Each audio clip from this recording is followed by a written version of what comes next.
جاتا ہے، اب عدالت میں کارروائی شروع ہو جاتی ہے۔ ہمایوں دلاور صاحب ہمیں کہتے ہیں کہ جی آج تو ہمیں آپ کو اس لیے بلوایا گیا ہے کہ آپ کا میں نے فرد جرم عائد کرنا ہے۔ گڈ انف، تو فرد جرم کا نوٹس کبھی ہوا ہے ہمیں؟ کبھی آپ نے نوٹس کیا ہے عمران خان کو؟ آپ نے نقولات دی تھی؟ ہم ان جج صاحب کو آگاہ کرتے ہیں کہ فرد جرم کا یہ طریقہ کار نہیں ہے، تو اس وقت جج صاحب کہتے ہیں کہ میں آپ کے اعتراضات کو ختم کرتا ہوں، آپ دستخط کر دیں۔ اب دستخط یا زبردستی ہم سے نہیں کرا۔ ہم نے کہا دستخط کس چیز کا کریں؟ ہم نے کہا ایسی یک طرفہ کارروائی کا ہم بائیکاٹ کرتے ہیں۔ یہ ہمارا موقف تھا جو اسی دن میں نے میڈیا کو دیا۔ جب اگلے دن ہم آتے ہیں تو پتہ چلتا ہے کہ جج صاحب آرڈر میں لکھتے ہیں کہ فرد جرم ان کو پڑھ کے سنایا گیا۔ یہ غلط ہے، یہ غلط بیانی ہے۔ آپ نے آرڈر شیٹوں، آپ کے عدالتوں کے آرڈر شیٹوں کو تقدس، ایک رسپیکٹ، ایک سینکٹیٹی حاصل ہوتی ہے۔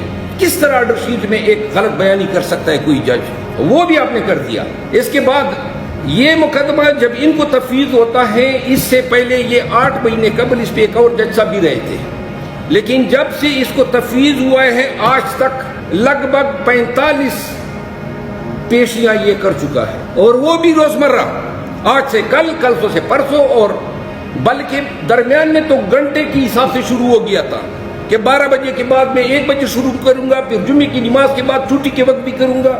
ایسا انصاف کبھی بھی میں نے اپنی ایکسپیرینس میں، اپنی لائف میں نہیں دیکھا ہے۔ اور آگے سے آپ کو یاد ہے، آپ کو میڈیا کے ذریعے جب میں گیا تو کہتا ہے آپ کو لایا گیا ہے۔ محترم، میں اس کیس میں، یہ کیس جب آپ کو دیا گیا اس سے پہلے بھی میں اس میں وکیل تھا۔ پھر روزانہ کسی کو شٹ اپ، کسی کو کہتے ہیں مجھے ڈکٹیٹ نہ کراؤ، کسی کو کہتے ہیں غنڈہ گردی نہیں چلے گی، آپ اونچی آواز میں بات نہ کریں۔ یہ کیا ہے؟ عدالتوں کا یہ رویہ ہوتا ہے، جج صاحبان کی یہ زبان ہوتی ہے۔ یہ ایک دفعہ نہیں ہوا، روزانہ آگے سے حیرت ہے۔ تارڑ صاحب، کیا نام ہے؟ عطا تارڑ، آج اس کی روزانہ آتا ہے، وہ بھائی کیا کام ہے آپ کا؟ نہ گواہ ہو، نہ مدعی ہو، نہ پی ایم ایل این کا کوئی لینا دینا ہے۔ آج 70 لگ بھگ لوگوں کو لایا۔ اس دن بھی عدالت میں اس نے اڑبونگ مچانے کے لیے آڈیو، اس کا میسج جو ہے سرکولیٹ ہوا، وائرل ہوا۔ آج کیا کہتا ہے؟ زبان ذرا استعمال کریں کہ جی یہ کبھی ہائی کورٹ چلے جاتے ہیں، کبھی سپریم کورٹ چلے جاتے ہیں، گیند سمیع اللہ کے پاس، سمیع اللہ سے کلیم اللہ کے پاس، کلیم اللہ سے سمیع اللہ کے پاس، یعنی ہائی کورٹ اور سپریم کورٹ اس کی دانش میں کلیم اللہ اور سمیع اللہ ہے۔ بڑی نون والوں نے سپریم کورٹ آف پاکستان کے خلاف بڑی ہرزہ سرائی کی، بد زبانی کی، بد کلامی کی۔ آپ کی جرت اتنی بڑھ گئی ہے کہ آپ اس کیس میں، جس کیس میں کوئی لینا دینا آپ کا نہیں ہے، آپ ایک وفاقی کیبنٹ کا ایک حصہ ہیں، آپ آفس پروٹوکول کا استعمال کرتے ہوئے آ کے عدالت میں بیٹھ کے اور کونے میں کھڑے ہو کے اور اپنے وکلاء اور اپنے ورکروں کو لاتے ہیں۔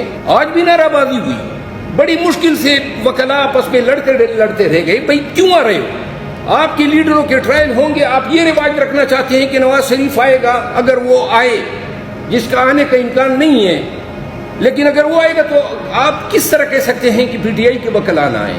وہ یہ ہڑبونگ نہ کرے جو ہڑبونگ آپ نے ہر پیشی پر مچائی ہوئی ہے۔ اس دن بتا رہا تھا کہ 72 دفعہ میں اس کیس میں میں پیش ہوا ہوں۔ تو لہذا ہمایوں دلاور صاحب فرد جرم بنا لیتے ہیں یک طرفہ، آج تک ہمارے دستخط نہیں ہے۔ میں شارٹ کرتا ہوں جی۔ اس کے بعد ہائی کورٹ ان کے پاس کیس بیچتی ہیں کہ یہ آپ مینٹینیبلٹی پہ 7 دنوں کے اندر فیصلہ کریں۔ میں 3-4 یہ فنگر ٹپس پہ گنواتا ہوں کہ آپ 7 دن کے اندر فریقین کو سن کے فیصلہ کریں۔ اس نے ہمیں سنا، تیسرے دن اس نے فیصلہ کیا اور کہتے ہیں کہ آپ کی سننے کی ضرورت ہی نہیں ہے۔ حضرت عمر فاروق کا قول ہے کہ انصاف ہو ہی نہیں سکتا ہے جب تک آپ فریقین کو نہ سنیں۔ ہماری نظامی انصاف کی بنیاد اسی پرنسپل آف لا پہ ہے، آڈی الٹرم پارٹم، کہ nobody can be condemned unheard. آپ نے ہمیں سنے بغیر ہائی کورٹ کے آرڈر کی پامالی کی، اس نے ہمیں سنے بغیر ہمارے خلاف فیصلہ کیا اور اس کو ریجیکٹ کر دیا۔ آگے چلتے ہیں۔ اس کے بعد عدالتی اوقات کار کی کوئی پرواہ نہیں، جب میں کہوں اسی ٹائم عدالت ہے۔ شعیب شاہین صاحب نے بتایا کبھی اس طرح بھی ہوا ہے 3 دن پہلے آپ شیڈول ہی تبدیل کر دیتے ہیں, ڈیوٹی راسٹرم چینج کر دیتے ہیں کہ جناب فلاں جج صاحب جو ہیں وہ اس کی ڈیوٹی جو ہے یکم سے, اور یہ کون کر سکتا ہے؟ یہ چیف جسٹس ہائی کورٹ کے بغیر نہیں ہو سکتا ہے, یہ ایڈیشنل سیشن جج خود اپنی ڈیوٹی نہیں لگا سکتا ہے. تو لہذا آپ چاہتے ہیں عامر فاروق صاحب اور رامائن دلاور صاحب کہ عمران خان کو سزا ہو جائے, تو یہ نام نہاد ٹرائل کیوں کر رہے ہو؟ نام نہاد آپ ویسی ہی حاکم ہیں, آپ ہم 10 بس تک کھڑے ہو جائیں گے نا. آپ ڈال دیا کڑیاں, بتا دیں گے جی ہم نے توشہ خانے میں یہ سزا دے دی ہے. یہ انصاف ہے, یہ انصاف کی توہین ہے, یہ ٹرائل کی توہین ہے. ہم بحیثیت وکیل اور خان کی لیگل ٹیم کے کسی بھی صورت میں اس عدالتی فیصدیت کی اجازت نہیں دے سکتے. اس کے بعد ٹرائل شروع ہو جاتے ہیں. خواجہ حارث صاحب کا ایک نام ہے, ایک سینئر وکیل ہیں سپریم کورٹ آف پاکستان کے, انتہائی ڈیسنٹ ہیں, شاید ہم میں تھوڑی بہت جذبہ ہو یا ایموشن ہو. وہ خواجہ حارث صاحب روزانہ جو ہیں ڈسگریس سے گزرتے ہیں. اب دوسرا طریقہ تو یہ بھی ہے نا کہ وکلا بھی ادھر کھڑے ہو کے وہی رد عمل کا مظاہرہ کریں جو عدالت کر رہی ہے. نہ وکلا اتنے کمزور ہیں اور نہ ہم کسی سے ڈرتے ہیں. اس دن بھی میں نے کہا تھا عدالتوں کا احترام کرتے ہیں, عدالتوں سے خوف اور ڈر نہیں ہے. اب ریویژن شروع ہوتی ہے, ٹرائل شروع ہوتے ہیں. جناب علی یہ ریکارڈ ذرا منگوا دیں, میرا حق ہے نا, یہ سرکاری گواہ تو پھر نہیں آئیں گے.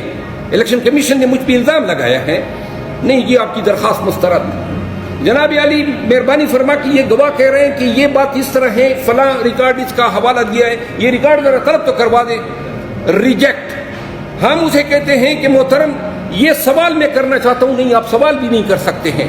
یوں کر کے زبردستی ہمارے سوالات کے حق کو بھی ظاہر کیا. ہم ریویژنوں میں گئے, ایک ریویژن, دوسری ریویژن, تیسری ریویژن, چوتھی ریویژن. ہم نے ٹرانسفر اپلیکیشن دی چیف جسٹس اسلام آباد ہائی کورٹ. اب اس دوران جناب سوشل میڈیا پہ یہ چیزیں نظر آتی ہے.